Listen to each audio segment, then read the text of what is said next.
Di awal film kita akan diperlihatkan dengan seorang tante-tante idaman para anak muda yang sedang meminum segelas jus tomat. Tante yang dapat membuat kita sakne ini kita sebut saja Tante Maki. Diceritakan dia sudah menjadi janda selama setahun karena suaminya yang sudah dikubur.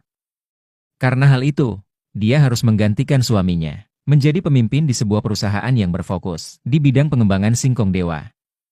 Pagi itu terlihat Tante Maki yang akan pergi ke kantor. Sesampainya dia di kantor, Maki langsung memarahi semua karyawannya yang saat itu berada di ruangan kerja. Tante Maki ini dikenal sebagai wanita yang sangat galak pada semua karyawannya. Sehingga para karyawan di kantor itu sangat tidak menyukai bos mereka. Scene pun berpindah. Diperlihatkan ada seorang karyawan baru yang sedang mengobrol dengan Maki.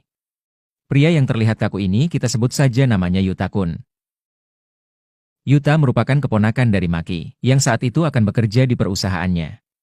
Maki yang sudah lama tidak bertemu dengan Yuta, kaget ketika melihat ponakannya itu sudah tumbuh dewasa.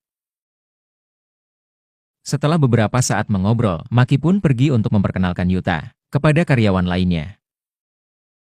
Yuta mendengar para karyawan mengatakan, kalau Yuta tidak akan betah bekerja di perusahaan, karena sifat bos mereka yang pemarah.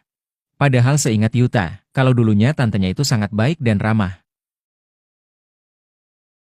Beberapa minggu bekerja di perusahaan, terlihat Yuta yang sering dikerjain para seniornya.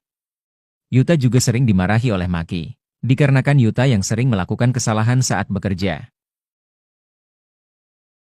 Yuta yang saat itu merasa tidak nyaman bekerja di perusahaan, berniat untuk berhenti bekerja. Namun dia membatalkan niatnya itu, ketika Maki datang menghampirinya. Saat itu Maki menyuruh Yuta untuk mengunjunginya saat sedang libur kerja. Keesokan harinya, di saat libur kerja, Yuta datang menghampiri Tante Maki yang hanya tinggal sendiri. Terlihat Maki yang sangat senang ketika Yuta datang ke rumahnya. Dia pun langsung membuatkan makanan untuk ponakannya itu. Yuta yang merasa Maki sangat baik kepadanya, merasa bingung dengan perbedaan sifat Maki saat di kantor yang selalu marah-marah. Setelah selesai makan, mereka berdua terlihat sedang mengobrol. Maki yang sudah setahun tidak pernah merasakan nikmatnya singkong dewa mulai merasa sadar dan mencoba menggoda Yuta. Yuta pun dengan mudah terkena genjutsu dari Tante Maki dan mulai bercocok tanam.